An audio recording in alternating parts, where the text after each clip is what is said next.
एक पहाड़ी गांव में एक बूढ़ा आदमी रहता था। नाम था सलीम चाचा।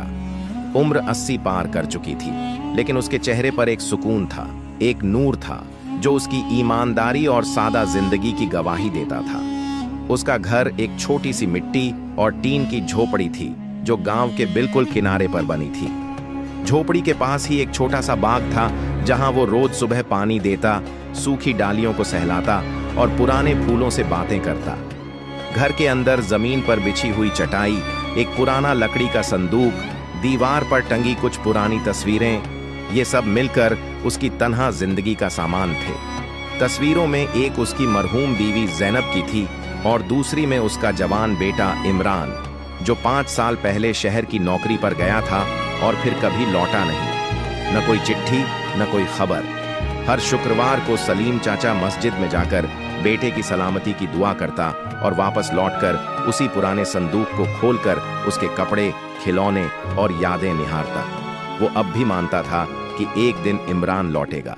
एक सर्द सुबह जब बर्फीली हवा हड्डियों में चुभ रही थी और गांव धुंध से ढका था, सलीम चाचा नमाज पढ़कर लौट रहे थे। जैसे ही वो अपनी झोपड़ी के पास पहुंचे, उन्होंने देखा कि दरवाजे के पास एक दुबला पतला लड़का बैठा था। उसके कपड़े मैले थे, हाथ कांप रहे थे और आंखें डरी हुई थीं। सलीम चाचा ने बिना कुछ पूछे उसे उठाया और झोपड़ी के अंदर ले आए। अंगीठी में लकड़ियां डालकर आग जलाई और एक प्याले में गर्म दूध भरकर उसके हाथ में दिया।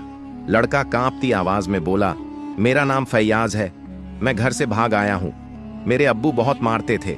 सलीम चाचा ने बिना जज किए, बिना सवाल किए उसके सिर पर हाथ फेरा और बस इतना कहा, अब तू यहीं रहेगा जब तक तेरा खुदा चाहे। उस दिन के बाद फैयाज उनके साथ रहने लगा।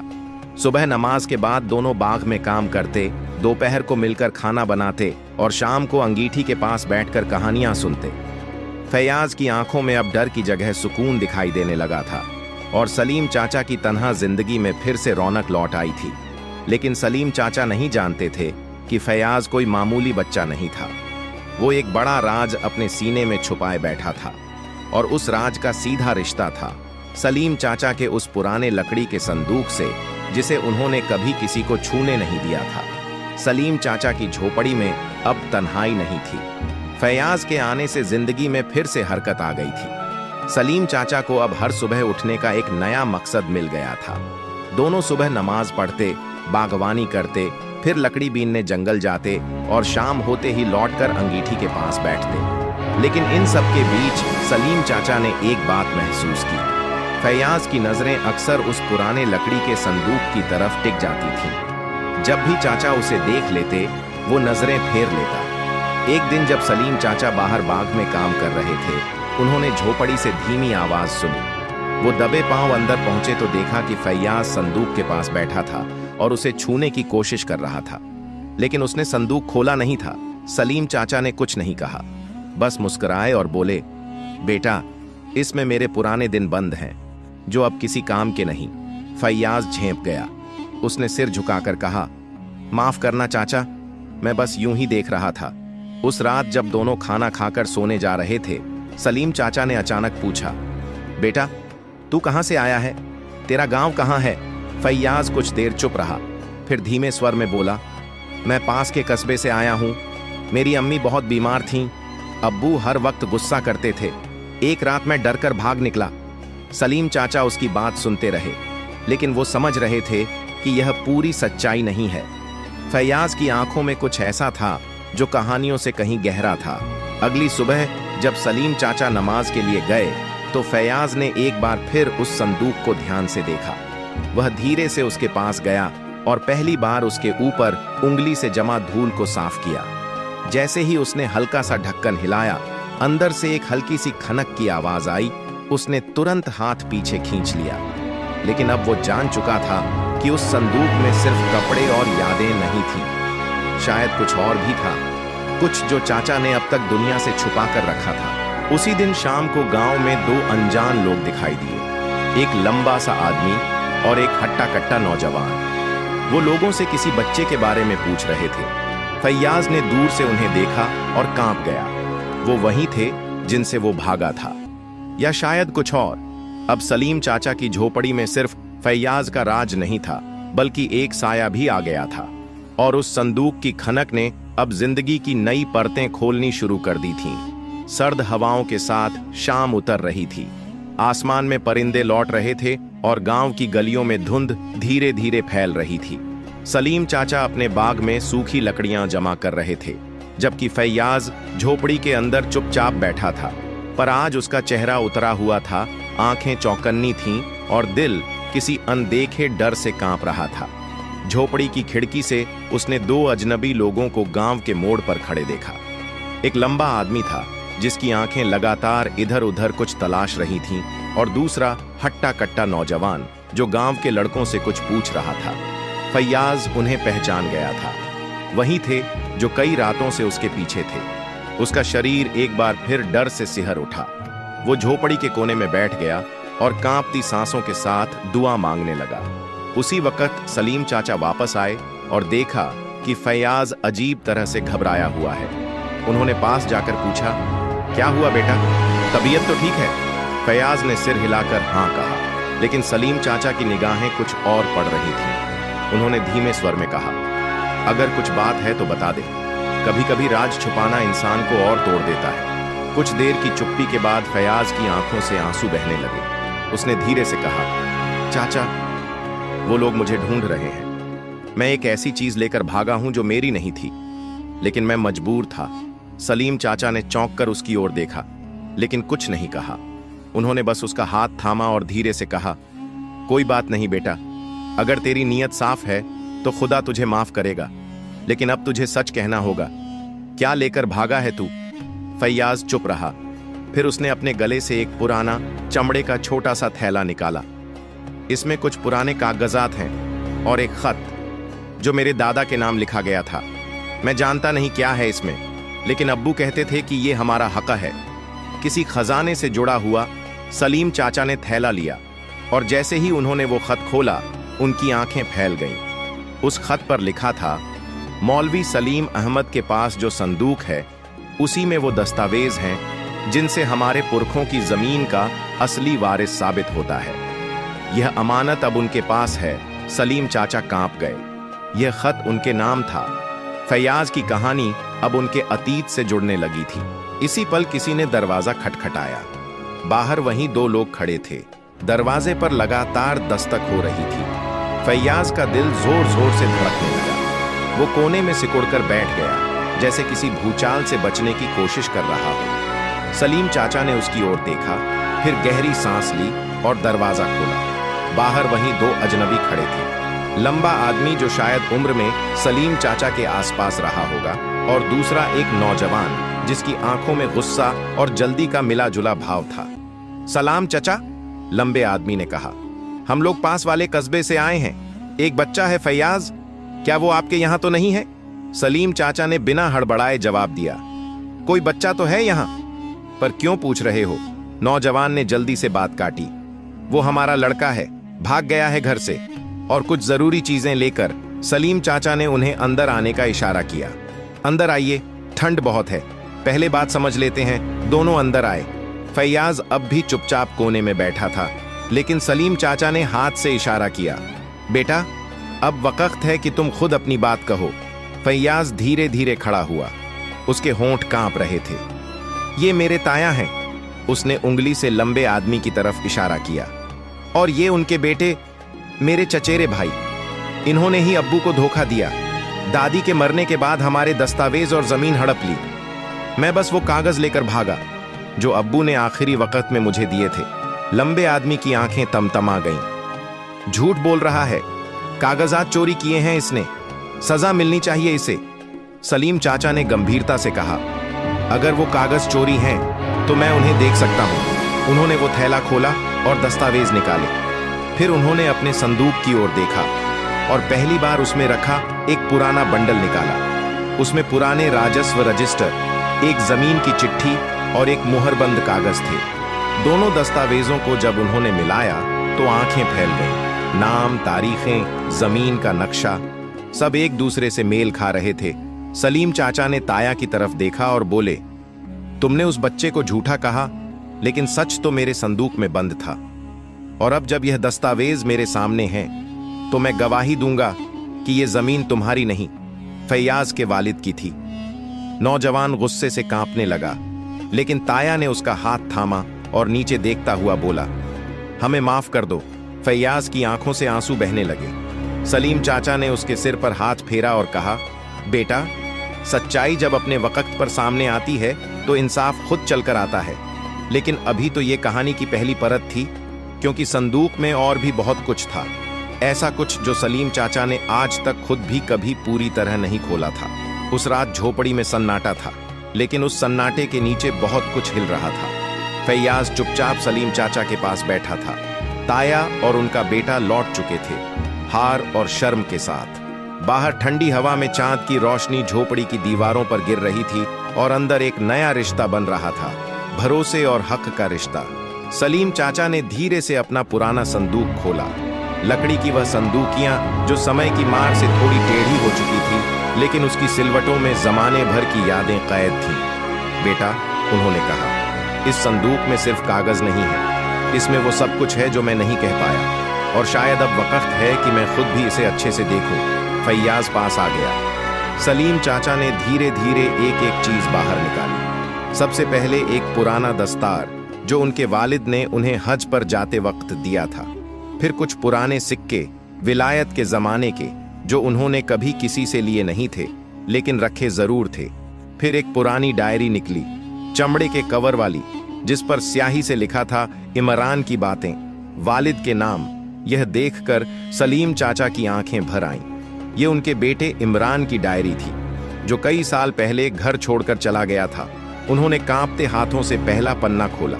अब्बू, जब आप ये पढ़ें, मैं शायद बहुत दूर हो चुका होऊंगा, लेकिन मैं आपको बताना चाहता हूं कि मैं घर से नाराज होकर नहीं, बल्कि कुछ ढूंढने निकला हूं। अब्बू, मुझे एक दिन किताबों में एक नक्शा मिला, जिसमें आपके वालिद की जमीन का जिक्र था और उस जमीन के नीचे दबे एक खजाने का।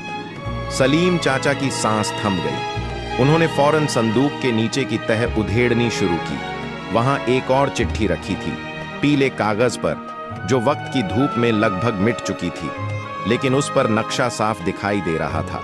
एक पेड़ का निशान, एक सूखा कुआं और नीचे एक एक्स बना हुआ था।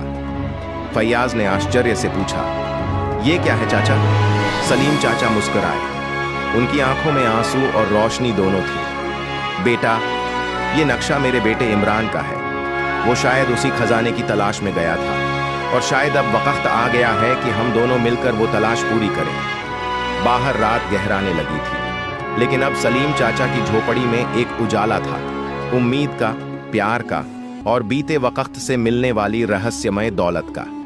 सुबह की पहली किरण जैसे ही पहाड़ियों के पीछे से झांकी, सलीम चाचा और फैयाज तैयार खड़े थे, हाथ में वो पुराना नक्शा और दिल में उम्मीद की एक नई लौ।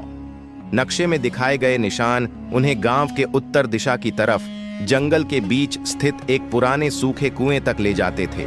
रास्ता कठिन था, पगडंडी संकरी, इधर उधर झाड़ियां फैली हुई और सर्द हवा की सरसराहट जंगल को रहस्यमयी बना रही थी। फैयाज बार बार नक्शा खोलता और उसमें बने पेड़ों, चट्टानों और खांचे को ध्यान से देखता। आखिरकार 2 घंटे की पैदल यात्रा के बाद वे उस जगह पहुंचे जहां एक टूटा फूटा पत्थरों का गोल घेरा था। कुआं, जो कभी गांव वालों के लिए जीवन का स्रोत रहा होगा, अब वीरान और अधमरा खड़ा था। फैयाज ने चारों ओर नजर दौड़ाई। चाचा, यही वो जगह है, नक्शे में एक्स यही बताता है। सलीम चाचा कुएं के पास झुके और पत्थरों की दरारों को टटोलने लगे। तभी उनकी नजर एक चट्टान पर गई, जो दूसरी चट्टानों से जरा अलग थी, जैसे किसी ने जानबूझकर उसे वहां रखा हो। उन्होंने फैयाज से कहा, बेटा, जरा इसे हटाने में मदद कर। दोनों ने मिलकर जैसे ही चट्टान हटाई, नीचे एक आयताकार पत्थर दिखाई दिया। उस पर अजीब सी उर्दू लिपि में कुछ लिखा था, जिसने भरोसा नहीं किया उसने खो दिया, जिसने ईमान रखा वही असली वारिस है। सलीम चाचा ठिठक गए। ये मेरे वालिद की लिखावट है, मैं पहचानता हूं। फैयाज की आंखें चमकने लगीं। तो क्या इसके नीचे? दोनों ने पत्थर हटाया और नीचे मिट्टी में छुपा हुआ एक छोटा सा लकड़ी का संदूक निकला। महीनों नहीं, शायद बरसों से मिट्टी के नीचे दफन। सलीम चाचा के कांपते हाथों ने उसे बाहर निकाला। उसकी लकड़ी गल चुकी थी, लेकिन ताले की जगह सिर्फ एक रस्सी बंधी हुई थी। जैसे यह सिर्फ किसी ईमानदार हाथ के खुलने का इंतजार कर रही हो। उन्होंने रस्सी खोली। अंदर कुछ चिट्ठियां थीं, कुछ सिक्के और एक धातु की थाली जिस पर लिखा था, यह दौलत उस इंसान की है जो लालच से नहीं, जरूरत से इसे पाकर किसी और की जिंदगी संवार सके। फैयाज ने सलीम चाचा की तरफ देखा। चाचा, ये सब आपका है, आपके वालिद की विरासत। लेकिन सलीम चाचा ने उसका कंधा थामा और कहा, नहीं बेटा, ये हमारा है, क्योंकि तूने इस अमानत को बचाने का हौसला दिखाया और मैं अब इसे जिंदगी बदलने के लिए इस्तेमाल करूंगा, ना कि सिर्फ अपने लिए। पेड़ों की शाखें जैसे सिर झुका रही थीं। हवा रुक रुक कर उनके सिरहाने से गुजर रही थी, मानो खुद ये गवाही दे रही हो कि आज सच और ईमान की जीत हुई है। लेकिन अभी ये कहानी खत्म नहीं हुई थी, क्योंकि दौलत तो मिल गई थी। अब देखना था कि वो दौलत कहाँ खर्च होती है, किसकी जिंदगी बदलती है और कैसे। सलीम चाचा और फैयाज मिट्टी से सनी वो छोटी संदूकियां उठाए गांव लौट आए। लेकिन अब उनके साथ एक रहस्य नहीं, बल्कि एक जिम्मेदारी थी। गांव में जैसे ही खबर फैली कि सलीम चाचा को जंगल में कोई खजाना मिला है, लोग धीरे धीरे उनकी झोपड़ी की ओर खींचे चले आए। कुछ ने दबी जुबान में बधाई दी, तो कुछ की आंखों में ईर्ष्या तैर रही थी। पर सबसे ज्यादा आंखें थीं उम्मीद भरी, क्योंकि लोग जानते थे कि अगर ये दौलत किसी नेक इंसान के हाथ लगी है तो शायद अब गांव की तस्वीर बदल सकती है। रात को जब दोनों ने संदूक का सामान बिछाया तो उसमें सिर्फ पुराने सिक्के और चिट्ठियां ही नहीं थीं। एक पुराना जेवरात का थैला, कुछ तांबे चांदी की मुद्राएं और एक दस्तावेज था जो एक वसीयत थी। उस वसीयत में लिखा था, मेरे बाद अगर ये दौलत किसी सच्चे हाथ लगे तो इसे सिर्फ उन लोगों पर खर्च करना जो या तो भूखे हैं या शिक्षा से वंचित हैं। किसी इमारत में मत लगाना, किसी नामी शख्स को मत सौंपना, इसे जमीन के लोगों तक पहुंचाना। जैसे मैं चाहता था। सलीम चाचा देर तक उस वसीयत को पढ़ते रहे। फिर उन्होंने उठकर अलमारी से एक रजिस्टर निकाला और कुछ लिखना शुरू किया। फैयाज चुपचाप उन्हें देख रहा था। क्या लिख रहे हैं चाचा? उसने धीरे से पूछा। सलीम चाचा बोले, एक योजना। ये दौलत अब सिर्फ मेरी नहीं, गांव की जिम्मेदारी है। हम एक ईमान ट्रस्ट बनाएंगे जहां ये दौलत जमा होगी और उससे हर महीने किसी एक गरीब बच्चे की पढ़ाई, किसी विधवा का राशन, किसी बीमार का इलाज होगा। फैयाज की आंखों में चमक आ गई। मैं भी उस ट्रस्ट में काम करूंगा चाचा, मैं आपकी मदद करूंगा। सलीम चाचा ने मुस्कुराकर उसका कंधा थपथपाया। तू ही तो इस कहानी का पहला किरदार है बेटा, तुझसे ही तो ये रास्ता शुरू हुआ है। और फिर अगली सुबह गांव की मस्जिद में ऐलान हुआ, आज से हर गरीब के लिए एक दरवाजा खुला है, ईमान और इंसानियत का। जो भी जरूरतमंद हो बेहिचक हमारे पास आए। कई लोगों की आंखें भर आईं, बुजुर्गों ने दुआ की और बच्चों ने उम्मीद से आसमान की तरफ देखा। पर जहां ईमान की रोशनी फैली, वहीं अंधेरे का एक साया भी धीरे धीरे पनप रहा था, क्योंकि एक लालची सरपंच को यह बदलाव बिल्कुल रास नहीं आ रहा था। गांव में ईमान ट्रस्ट की शुरुआत होते ही सलीम चाचा और फैयाज ने मदद का काम तेज कर दिया। पहले ही महीने में 2 अनाथ बच्चों की पढ़ाई शुरू करवा दी गई। एक बीमार बुजुर्ग का इलाज हुआ और एक विधवा को राशन मिलने लगा। गांव में बरसों बाद कोई बदलाव नजर आने लगा था, पर सबको ये बदलाव मंजूर नहीं था। गांव का सरपंच, जो वर्षों से गरीबों का हिस्सा खाता रहा था, अब खुद को बेबस महसूस कर रहा था। लोगों का भरोसा अब सलीम चाचा की झोपड़ी पर था, पंचायत भवन पर नहीं। एक रात वह अपने कुछ लोगों के साथ सलीम चाचा के घर आया। सलीम मियाँ, ये सब दिखावे की बातें हैं। तुम्हें इस ट्रस्ट को पंचायत के हवाले कर देना चाहिए, ताकि सब कुछ कानूनी तरीके से चले। सलीम चाचा ने सीधे आंखों में देखते हुए कहा, कानून से पहले इंसानियत आती है सरपंच साहब, और जहां इंसानियत जिंदा है वहां रिश्वत और राजनीति की कोई जगह नहीं। सरपंच की आंखों में आग जल उठी। वह धमकी देकर चला गया। अगले दिन ट्रस्ट के कागजात चोरी हो गए। संदूक भी तोड़ने की कोशिश हुई, लेकिन चमत्कारिक रूप से सारी दौलत सही सलामत रही, क्योंकि फैयाज ने एक रात पहले ही सब कुछ गांव के मौलवी साहब के पास अमानत रख दिया था, यह सोचकर कि अब उसे सुरक्षा की जरूरत है। गांव वाले इकट्ठा हुए। अब सलीम चाचा अकेले नहीं थे। लोगों ने खुलकर सरपंच का विरोध किया और पहली बार गांव में बिना किसी डर के एक सभा बुलाई गई। वहां खड़े होकर सलीम चाचा बोले, दौलत किसी की नहीं होती अगर उसका इस्तेमाल सिर्फ खुद के लिए हो, लेकिन वही दौलत अमानत बन जाती है जब वो दूसरों की जिंदगी संवारती है। आज हम सब मिलकर ये तय करेंगे कि गांव में कौन राजा होगा, लालच या ईमान। पूरा गांव तालियों से गूंज उठा। सरपंच की सत्ता जमीन में गड़ गई। गांव ने नया फैसला लिया, अब से पंचायत भी सामूहिक रूप से चलाई जाएगी और ईमान ट्रस्ट गांव की सबसे बड़ी संस्था मानी जाएगी। पर कहानी यहां खत्म नहीं होती, क्योंकि अब एक आखिरी बात बाकी थी, सलीम चाचा का अपना खजाना। कुछ हफ्ते बाद गांव में चहल पहल थी। ईमान ट्रस्ट के 1 साल पूरे हो गए थे। गांव के बच्चे स्कूल जाने लगे थे, बुजुर्गों को दवाएं मिलने लगी थीं और सबसे बड़ी बात, लोगों के दिलों में एक दूसरे के लिए भरोसा लौट आया था। एक दिन फैयाज ने सलीम चाचा से पूछा, चाचा, आपने कभी उस दौलत में से कुछ अपने लिए नहीं लिया? क्या आपको कभी अफसोस नहीं हुआ? सलीम चाचा मुस्कुराए और झोपड़ी के बाहर अपने नीम के पेड़ के नीचे बैठ गए। बेटा, मैंने सारी जिंदगी मेहनत की, अकेलेपन में कई साल गुजारे, लेकिन जब तू आया, जब गांव के चेहरे खिले, जब भूखे को खाना मिला और अनपढ़ को कलम, तो मुझे वो मिला जो दुनिया का सबसे बड़ा खजाना है। फैयाज हैरान हो गया। क्या? दुआएं बेटा, और एक सुकून भरी नींद। जब सिर तकिए पर रखो तो दिल कहे, आज किसी के काम आया। बस वही असली दौलत है। फैयाज की आंखों में आंसू थे। उसने चाचा का हाथ थामा और कहा, आज अगर मेरे अब्बू होते तो आप पर नाज करते और शायद ऊपर से देखकर दुआ करते होंगे। चाचा ने गर्दन आसमान की ओर उठाई और कहा, शायद वो सब देख भी रहे हैं बेटा, क्योंकि ईमान का दरवाजा कभी बंद नहीं होता, बस किसी सच्चे दिल की दस्तक का इंतजार होता है। झोपड़ी के बाहर अब भी वही पुराना नियम का पेड़ खड़ा था, लेकिन आज उसकी छांव में बैठा सलीम चाचा अब सबसे अमीर इंसान था, जिसके पास दौलत नहीं, दुआओं की अमानत थी।